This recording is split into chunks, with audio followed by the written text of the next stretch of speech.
Hello guys, hope you are all fine. So topic शुरू करने से पहले मैं आपको एक चीज़ बताना चाहता हूँ। मैंने जियोग्राफी पोर्शन के 3 या 4 टॉपिक्स कवर किए हैं, जिसमें transport and communication, climate and crops of India, lakes of India, तो इसी तरह रिवर्स ऑफ इंडिया। तो उस पे हम जो प्रैक्टिस कर रहे हैं, टेलीग्राम चैनल पे एमसीक्यूज़ की प्रैक्टिस कर रहे हैं। वहाँ पे मैंने आज देखा आपका रिस्पांस 50% स्टूडेंट है वो करेक्ट आंसर देते हैं, 50% ऐसे हैं जो ऐसी तुक्का लगा रहे हैं, वहाँ पे बिना टॉपिक को पढ़े हुए वहाँ पे उस चीज़ को मार्क कर रहे हैं। ऐसी चीज़ें नहीं होनी चाहिए। फिर जब ऐसे मुझे भी मज़ा आएगा पढ़ाने में, जब आपका लेवल मैं देखूंगा उस पर टेलीग्राम पे 90% जो हैं वो करेक्ट आंसर्स देंगे। जब ऐसी चीज़ें आप मेरे साथ लेके चलोगे तो इंशाल्लाह आपकी सिलेक्शन पक्की होगी और हम मिल के काम करेंगे। अच्छे से अच्छा मटेरियल आपके लिए लाऊंगा, मगर इस चीज़ के लिए आपको भी साथ देना है। मैं देख रहा था काफ़ी बच्चे ऐसे थे, बिना वीडियो देखे, बिना पीडीएफ को पढ़े आप उस चीज़ों के वहाँ पे क्वेश्चंस के आंसर्स मार्क कर रहे थे। वहाँ पे 30% 40% करेक्ट आ रहा था, बाकी सब जो थे वो ऐसे ही तुक्के लगा रहे थे। ऐसी चीज़ नहीं करनी है। जब आप मेरे साथ इस चीज़ को लेके चलोगे, हम एक फैमिली की तरह काम करेंगे, तो काफ़ी मज़ा आएगा इस चीज़ में। फिर जब आपकी मैसेज मुझे आएंगे कि सर हमारी सिलेक्शन हुई, तो काफ़ी ज़्यादा खुशी मुझे मिलेगी उस टाइम। जब आपकी मैसेज आएंगे सर मेरी इसमें सिलेक्शन होगी, उसमें सिलेक्शन होगी, आपका मटेरियल काफ़ी अच्छा था। जब आप एग्ज़ाम दोगे उसके बाद देखना कि आपको क्वेश्चंस आ रहे हैं यहाँ से या नहीं आ रहे हैं। हर चीज़ डिस्कस की जाएगी। काफ़ी क्वालिटी कंटेंट हमने लाया आपके लिए, क्वालिटी मटेरियल होगा यहाँ पे, हर चीज़ कवर की जाएगी। सो ये इन चीज़ों का ध्यान रखो आप। एमसीक्यूज़ की प्रैक्टिस जो होगी हमारी, वो टेलीग्राम चैनल पे हर टॉपिक पे हम 30 40 50 क्वेश्चंस एवरी डे लाएंगे आपके लिए। सो बिना टाइम वेस्ट किए अब हम अपना टॉपिक शुरू करते हैं। आज हम ज्योग्राफी के जो टॉपिक्स हैं वो कंटिन्यू रहेंगे, लेकिन आज हम जीके जो है जम्मू एंड कश्मीर की, उस पोर्शन को हमने उठाया है, जिसमें हम सबसे पहले history of Jammu and Kashmir को कवर करेंगे। इसी तरह से जो भी चीज़ें जीके से पूछी जाती हैं यहाँ पे, कि कुछ सिलेबस में 30% मार्क्स जो होते हैं, 30 मार्क्स या फिर 20 मार्क्स जो होते हैं, वो GK of Jammu and Kashmir से पूछे जाते हैं। यहाँ से तो क्वेश्चंस पक्के आते हैं जेके एसएसबी के एग्ज़ाम में, पीएससी के एग्ज़ाम में।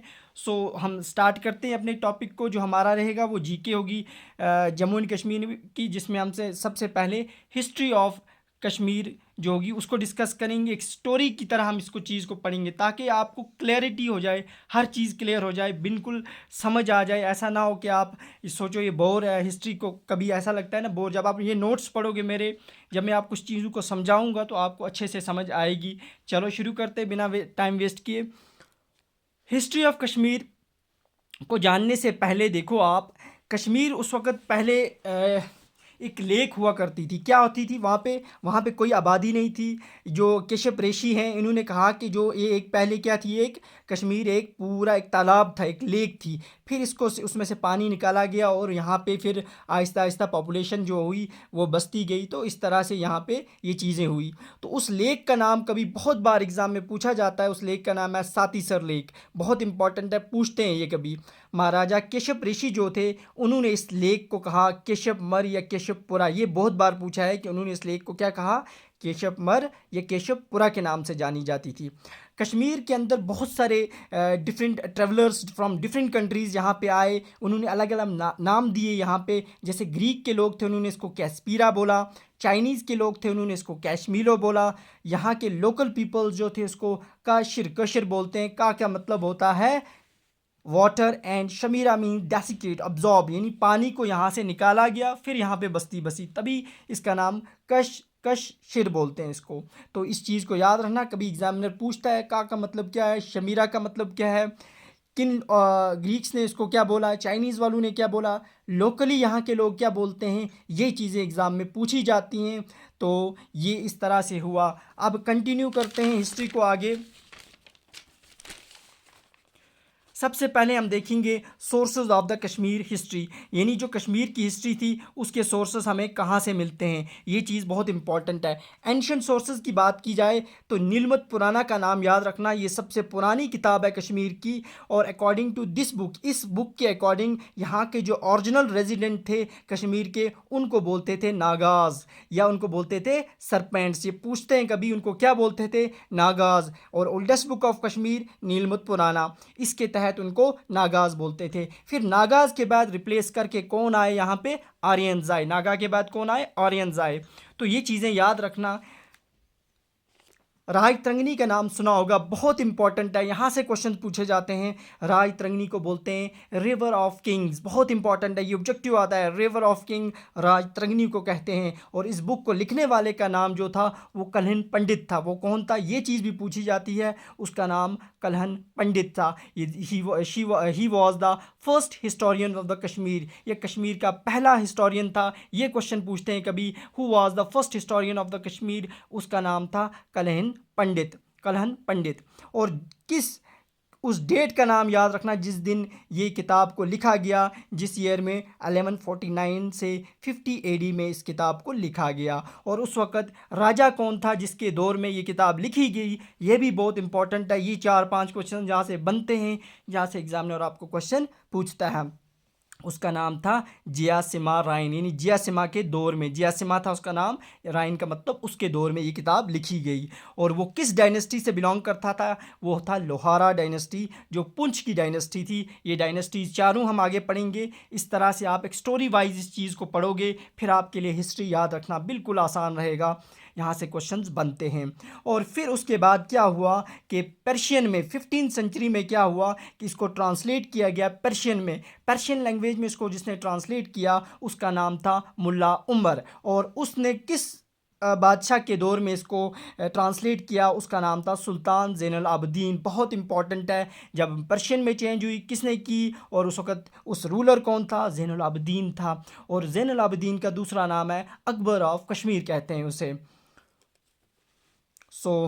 उसके बाद क्या हुआ कि इसी राजतरंगिणी को इंग्लिश में ट्रांसलेट किया, जिसने ट्रांसलेट किया उसका नाम था एस्टीन। बहुत इंपॉर्टेंट है, ये क्वेश्चन भी पूछते हैं। किस सेंचुरी में किया, 19th सेंचुरी में। ये था ancient sources of Kashmir history. अब हम देखते हैं मॉडर्न सोर्सेज। कुछ किताबों के नाम याद रखने हैं जहाँ से क्वेश्चन फ्रेम होते हैं। तारीख़ कश्मीर जो है ये किसने लिखी है, मलिक हैदर ने लिखी है। ये चीज़ तो आपको लर्न करनी है। तहरीक रुश्ती किसने लिखी है, हैदर दुगलत ने लिखी है।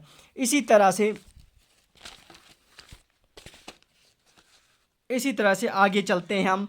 तारीख़ हसन को हसन शाह ने, याद रह जाएगा। तारीख़ किश्तवाड़ शुजीर धार ने लिखी है। वक्त कश्मीर बहुत इंपॉर्टेंट, मोहम्मद आज़म कोल ने लिखी है। वैली ऑफ कश्मीर बहुत ज़्यादा इंपॉर्टेंट, ट्रिपल स्टार में रखना, सर वाल्टर लेवरेंस ने लिखी है। ज़फ़रनामा शराफुद्दीन यज़दी ने लिखा है। लैंड ऑफ लामाज बहुत इंपॉर्टेंट, ट्रिपल स्टार में रखना, अलेक्जेंडर क्यूमिंग उसका नाम जिसने लिखी है। इसी तरह से लॉर्ड ऑफ हिल्स जो है बहुत इंपॉर्टेंट है, ये भी जीसी स्मिथ ने इसको लिखा है।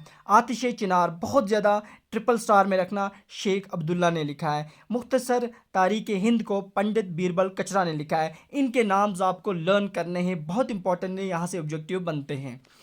उसके बाद हम रूलर्स ऑफ कश्मीर के बारे में देखते हैं, कौन कौन यहाँ आया, कौन सा रूलर जिसने रूल किया। सबसे पहले गोनंदा को कहते थे फर्स्ट रूलर ऑफ कश्मीर। कभी बहुत बार ये क्वेश्चन JKSSB ने पूछा है, first ruler of the Kashmir Gonanda का जो बेटा था उसका नाम था दमोदर के आगे 35 रूलर्स आए जिनके आप नाम याद नहीं रखोगे, दमोदर तक रखोगे आप। तो उसके बाद हम देखेंगे आगे इस पूरी हिस्ट्री के बारे में जानते हैं स्टेप वाइज, ताकि आपको ये चीज़ें पूरी दिमाग में जाएं। फिर आप ये PDF पढ़ोगे तो आराम से आप इस चीज़ में आपको कोई भी कन्फ्यूजन नहीं रहेगा, और यहाँ के आप इस हिस्ट्री के आप मास्टर बन जाओगे जब ये चीज़ें बढ़ेंगी। फिर आपको कोई ऑब्जेक्टिव वहाँ पे यहाँ से आएगा वो आपको मिस नहीं होगा। उसके बाद देखते हैं अलेक्जेंडर को सिकंदर बोलते थे। तो बैटल ऑफ हेडिस्पस जो हुई, also known as battle of Jhelum भी बोलते थे। और ये कब हुई, डेट याद रखना, बहुत बार पूछी गई है। 325 BC में हुई। उस वक़्त अलेक्जेंडर और पोरस के बीच में ये बैटल हुई थी, वहाँ पे अलेक्जेंडर जीत गया था।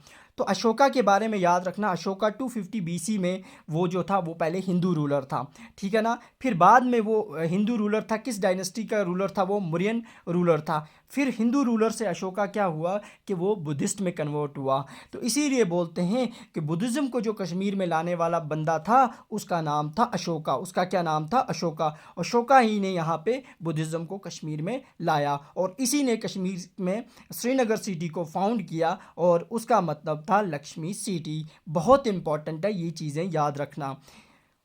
उसके बाद हम देखेंगे तो अब देखेंगे हिस्ट्री। देखो क्या हुआ, जलोका जो था ना, जलोका के बाद दमोदर सेकंड आया। दमोदर सेकंड के तीन बेटे थे। कितने बेटे थे? तीन, हुस्का, जुस्का और कनिष्का। इन दो को तो हमें नहीं पढ़ना है, कनिष्का बहुत इंपॉर्टेंट है, इसके बारे में पढ़ना है, यहाँ से क्वेश्चंस फ्रेम होते हैं। चलो देखते हैं कनिष्का कौन था।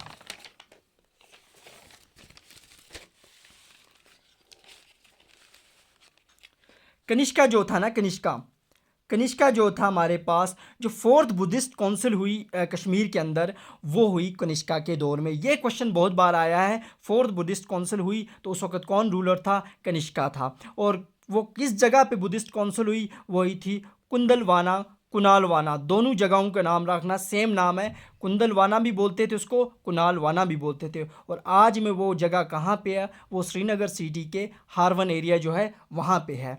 तो ये चीज़ याद रखना, यहाँ से क्वेश्चन फ्रेम होता है। क्या हुआ कि मेगाचूना जो था was the ruler of Kashmir. ये कश्मीर का रूलर था जिसने सबसे पहले स्लॉटरिंग ऑफ एनिमल जो थी, ज़बह करना एनिमल को, उस पर बैन लगाया था। इसका नाम बहुत इंपॉर्टेंट है, याद रखना वो कौन था जिसने स्लॉटरिंग ऑफ एनिमल को प्रोहिबिट किया था। वो था मेगाचूना। बाल आदित्य जो था ना, बाल आदित्य, वो last in the weak ruler of the Kashmir का सबसे लास्ट और वीक रूलर था। फिर उसको डिक्रॉन्ड हो गया, तख्त से उतारा गया। किसने? करकोटाज। जब करकोटाज आए, उन्होंने किसको उतार दिया? बाल आदित्य को तख्त से उतार दिया। अब शुरू होती हैं कश्मीर की डायनेस्टीज़, बहुत इंपॉर्टेंट है, यहाँ से क्वेश्चंस फ्रेम होते हैं। पहले एक इसका फ्लो चार्ट पढ़ते हैं, कौन कौन आया, ताकि आपके दिमाग में वो चीज़ें याद रहेंगी, पहले कौन आया फिर कौन आया, किस तरह से। देखो डायनेस्टीज़ जो थी, ये चीज़ याद रखना, इनकी डेटें याद रखना, यहाँ से क्वेश्चन पूछते हैं। करकोटा डायनेस्टी, इसको नागा डायनेस्टी भी बोलते थे, 1617 एडी से लेकर 855 एडी में इनका रूल रहा, ये डेट याद रखना। उत्पाला डायनेस्टी 1855 से लेकर 1949 तक इनका रूल रहा। गुप्ता डायनेस्टी 949 से लेकर 1003 एडी तक इनका रूल रहा। लोहारा डायनेस्टी 1003 एडी से लेकर 1171 एडी तक इनका रूल रहा। फिर डाउनफॉल ऑफ हिंदू रूलर्स हुआ 1171 से 1339 तक। ये यहाँ से लेकर यहाँ तक ये एंशंट कश्मीर है, इसे एंशंट कश्मीर कहा जाता है। फिर मेडिवल, फिर मॉडर्न, एक स्टेप वाइज पढ़ेंगे ताकि आपको चीज़ें जहन में जाएं। पहले थी Karkota dynasty, Utpala dynasty, Gupta dynasty और लोहारा डायनेस्टी। तो थोड़ा एक ट्रिक जैसी बना देना, पहले थी करकोटा, KU याद रखना, कश्मीर यूनिवर्सिटी GL, तो इस तरह से आपको चीज़ें याद रह जाएंगी। तो कौन कौन पहले आया डेट वाइज याद रखना, एक थोड़ा चार्ट आपके दिमाग में याद रहेगा तो चीज़ें आपको वहाँ पता चल जाएगी कि MCQ समझ आ जाएंगे वहाँ पे। फिर उसके बाद मेडिवल में कौन आया? मुस्लिम रूल इन कश्मीर, बहुत इंपॉर्टेंट है, इसके बारे में आगे डिस्कस करेंगे। 1339 से लेकर 1420 एडी तक मेडिवल रूल था। फिर उसके बाद देखेंगे हम मेडिवल रूल में क्या क्या चीज़ें हुई। फ्लो चार्ट जब आपको पता होगा ना, फिर चीज़ें आसान हो जाएंगी आगे आपके लिए। फिर मेडिवल में सुल्तान ज़ैनुल आबिदीन का पीरियड कब से था? 1420 से 1470 तक, बहुत इंपॉर्टेंट, एक भी ऑब्जेक्टिव पूछते हैं इसका पीरियड। फिर 1470 से 1561 के पीरियड को आप क्रॉस कर दो, यहाँ से क्वेश्चन नहीं आने वाले। फिर चक रूल आया, यूसुफ शाह चक वगैरह, वहाँ पे पढ़ेंगे आगे। 1561 से 1586 तक उनका रूल रहा। फिर मुग़ल रूल था 1586 से 1753 तक। फिर अफ़गान रूल था 1753 से 1819 तक। ये जब फ्लो चार्ट याद रहेगा ना, आपको ऑब्जेक्टिव्स वहाँ पे खुद ही प्रिक हो जाएंगे एग्जाम में, यहाँ से इसका रूल था। ये चीज़ें आपको पहले एक फ्लो चार्ट आपको पता होना चाहिए। सिख रूल जो था वो 1819 से लेकर 1846 AD तक, और डोगरा रूल 1846 से 1949 तक। यहाँ तक हमारी हिस्ट्री जो थी वो कवर होगी, इसे स्टेप वाइज हम आगे पढ़ेंगे। फिर ये यहाँ तक था मेडिवल, फिर सिख रूल और डोगरा रूल मॉडर्न में थे। अब हम शुरू करते हैं, वन बाय वन डायनेस्टीज़ को डिस्कस करना शुरू करेंगे, कहाँ कहाँ से क्या क्या चीज़ें हुई। देखो करकोटा डायनेस्टी जो थी वो 1617 से 1855, पहले ही डिस्कस कर चुके हैं, इनकी डेट याद रखना। इस डायनेस्टी का जो सबसे बड़ा फाउंडर था उसका नाम याद रखना, पूछते हैं जिस नाम में, दुर्लभ वर्दाना था। इसका सबसे ग्रेटेस्ट रूलर जो था उसका नाम था मुक्तपीड़ा, या जिसे बोलते हैं Lalitaditya of ancient Kashmir, who is known as Lalitaditya of ancient Kashmir, Muktapida. इसी को बोलते हैं समुद्रगुप्ता ऑफ एंशिएंट कश्मीर। ये बहुत इंपॉर्टेंट है, 4 स्टार्स में रखना इस चीज़ को, किसको कहते थे? मुक्तपीड़ा का नाम याद रखना। इसके दौर में क्या क्या हुआ। दुर्लभ वर्दाना जो था करकोटा डायनेस्टी, इन्होंने प्रॉन्स्टा पुंछ के अंदर कंस्ट्रक्ट किया। मटान टेम्पल बहुत ज़्यादा इंपॉर्टेंट, आगे पढ़ेंगे, अनंतनाग में है। ये बनाया किसने, इस करकोटा डायनेस्टी ने। डेड एग टेम्पल भी इसी को बोलते हैं, सन टेम्पल भी इसी को बोलते हैं, ये नाम याद रखना। फिर इनका एक कमांडर था बहुत इंपॉर्टेंट, उसका नाम रखना, चनकुरिया था उनके कमांडर का नाम। इनके एक इस डायनेस्टी में एक पोइट था बहुत इंपॉर्टेंट, उसका नाम था बावा भुट्टी। ये चीज़ें ऐसे पूछता है एग्जामिनर वहाँ पे आपको। और इसी डायनेस्टी के दौर में क्या हुआ कि इसका लास्ट रूलर जो था इस डायनेस्टी का करकोटा का, उसका नाम याद रखना, जिया पिडा। उसका क्या नाम था, जिया पिडा। और जो वो मर गया था, कैसे मरा था, ऊपर से जो गोल्डन कैनापी होती है ना, एक झूमर लगा था, वो उसके सर पे गिरा और उसकी डेथ हो गई थी। ये कभी क्वेश्चन पूछते हैं, वो जो डेथ गोल्डन कैनापी से जिसकी डेथ हुई थी उसका नाम क्या था, जिया पिडा। किस डायनेस्टी से था, करकोटा डायनेस्टी। ऐसी चीज़ें आपको याद रहेंगी वहाँ पे एग्ज़ाम में। फिर आप नोट्स पढ़ोगे, आपको चीज़ें आसान लगेंगी। फिर उसके बाद एक चाइनीज़ ट्रेवलर था ह्यून सैंग, जो 1617 में कश्मीर आया। वो किसके दौर में आया था, दुर्लभ वर्दाना, जो कि करकोटा डायनेस्टी के वक्त आया था, दुर्लभ वर्दाना के। ये बहुत इंपॉर्टेंट क्वेश्चंस हैं, यहाँ से क्वेश्चंस बनते हैं। ये था दुर्लभ वर्दाना, तो ये थी करकोटा डायनेस्टी। करकोटा डायनेस्टी के बाद दूसरी डायनेस्टी आती है हमारे पास, उत्पाला डायनेस्टी। क्या आती है, उत्पाला डायनेस्टी। ये 1855 से 1949 तक थी। इसके फाउंडर का नाम याद रखना, अवंती वर्मान, ग्रेटेस्ट रूलर था। इसको फाउंड किया, इसने क्या फाउंड किया, अवंतीपुरा जो श्रीनगर के अंदर है उसका फाउंडर यही था। और इसने एक और चीज़ यहाँ पे बनाई, महापद्मा को फाउंड किया। वुलर, जिसको वुलर बोलते हैं, वो भी इसी के दौर में हुआ। और इसी तरह से हिस्टोरियन, इनके दौर में एक हिस्टोरियन था, उसका नाम था पंडित रत्नाधार, बहुत इंपॉर्टेंट है। फिर अवंती वर्मान के बेटे का जो नाम था वो था शंकर वर्मान, ये बहुत इंपॉर्टेंट है। इसके बेटे का नाम शंकर वर्मान। और इसी ने क्या काम किया था, इसी ने फोर्सड लेबर को इंट्रोड्यूस किया कि ज़बरदस्ती लोगों को ले जाना, उनसे काम करवाना, वो अवंती वर्मान के बेटे शंकर वर्मान ने करवाया। फिर इनका लास्ट रूलर आया उत्पाला का, वो याद रखना, लास्ट रूलर पूछ लेते हैं, वो था सूर्या वर्मान। सूर्या वर्मान को बाद में गुप्ता ने हरा के इनको तख्त से उतार दिया। फिर डायनेस्टी आ गई किनकी, गुप्ताओं की। अब गुप्ता डायनेस्टी जो थी वो 1949 से 1003 तक थी। गुप्ता डायनेस्टी का जो फाउंडर था, फाउंडर बहुत ज़्यादा इंपॉर्टेंट है, याद रखना, इनके फाउंडर पूछते हैं, वो है प्रवगुप्ता। प्रवगुप्ता के बेटे का नाम था शाना गुप्ता। शाना गुप्ता को बोलते थे खिम राजा, तो परवा गुप्ते के नाम, बेटे का नाम था शाना गुप्ता, और इसी को बोलते थे खिम राजा के नाम से भी जाना जाता था। फिर जो शाना गुप्ता था खिम राजा, इसकी शादी किससे होगी, क्वीन दिद्दा से। क्वीन दिद्दा से इसकी शादी होगी। तो क्वीन दिद्दा की जब इसकी शादी हो गई तो ये आगे देखेंगे क्या होगा। फिर मोहम्मद गजनवी जो थे, उन्होंने कश्मीर में अटैक किया, किसके दौर में, वो गुप्ता डायनेस्टी के दौर में इन्होंने कश्मीर में अटैक किया था।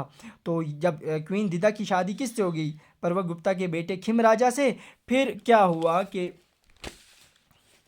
क्वीन दिदा जो थी, फिर उसने अपने जो पावर्स थे वो अपने भाई के बेटे, उसका नाम था उदय राजा, उसको ट्रांसफ़र दिए कि आप इसको संभालो, इस तख्त को आप संभालो। कौन, यानी क्वीन दिदा ने अपने जो सन था, अपने भाई का जो बेटा था, उसके हवाले कर दिया, जिसका नाम था उदय राजा। फिर क्या हुआ कि लोहारा डायनेस्टी आई 1003 से 1171 में। तो उदय राजा का जो बेटा था उसका नाम था संग्राम राजा, उसने आके लोहारा डायनेस्टी की बुनियाद पुंछ में डाली। फिर सबसे ग्रेटेस्ट रूलर लोहारा डायनेस्टी का कौन था, जिया सिम्हा, बहुत इंपॉर्टेंट है, ये पूछते हैं। इसी के दौर में तो राजतरंगिणी लिखी गई थी, बहुत इंपॉर्टेंट है जिया सिम्हा, तो याद रख लेना इसका नाम। फिर इनका लास्ट रूलर जो था वो था वैनिता देवा, तो उसका नाम था वैनिता। इस तरह से हमने लोहारा डायनेस्टी तक आज कंप्लीट किया। तो दिस वाज, ये हमने डिस्कस की हिस्ट्री ऑफ कश्मीर। तो यहाँ से क्वेश्चंस बनते हैं, हर चीज़ डिस्कस की जो यहाँ से एग्जामिनर पूछता है क्वेश्चन। तो आगे नेक्स्ट कल हम वीडियो में आगे कवर करेंगे। ज़्यादा लंबा भी नहीं होना चाहिए वीडियो, ताकि आप भी बोर हो जाओगे। इसलिए जब आप इस वीडियो को पूरा देखोगे, समझ आएगी, फिर आप इसकी PDF पढ़ोगे, आपको चीज़ें आसान लगेंगी। फिर आप MCQs की प्रैक्टिस करोगे, फिर आपको एक कॉन्फिडेंस मिलेगा कि ना, हमें इस टॉपिक पे अब होल्ड है। तो ये चीज़ें आपको करनी है, तब जाके आप भी लिस्ट में आओगे। इस तरह से नहीं होगा, आप ना 60-70s में रह जाओगे। वो चीज़ें करनी है जो दूसरा बंदा ना करे। ताकि वो जो लास्ट के जो 10-20 पॉइंट्स होते हैं वही आपकी सिलेक्शन करवाते हैं। उस चीज़ के लिए आपको भी मेहनत करनी है, मैं भी आपके साथ मेहनत करूँगा। तो जब आप मुझे मैसेज करके बोलोगे सर हमारी सिलेक्शन होगी, तो उससे ज़्यादा खुशी मुझे नहीं मिलेगी। तो this was all about the history of the Jammu and Kashmir, जो आज हमने इस वीडियो में कवर की। तो कल नेक्स्ट पार्ट इसी का आएगा। तो इसकी पीडीएफ हम अपलोड कर देंगे आपको टेलीग्राम चैनल पे, तो उसकी लिंक आपको डिस्क्रिप्शन में मिल जाएगी। तो दिस वाज ऑल अबाउट। तो मिलते हैं कल। ओके, अल्लाह हाफिज़, थैंक यू।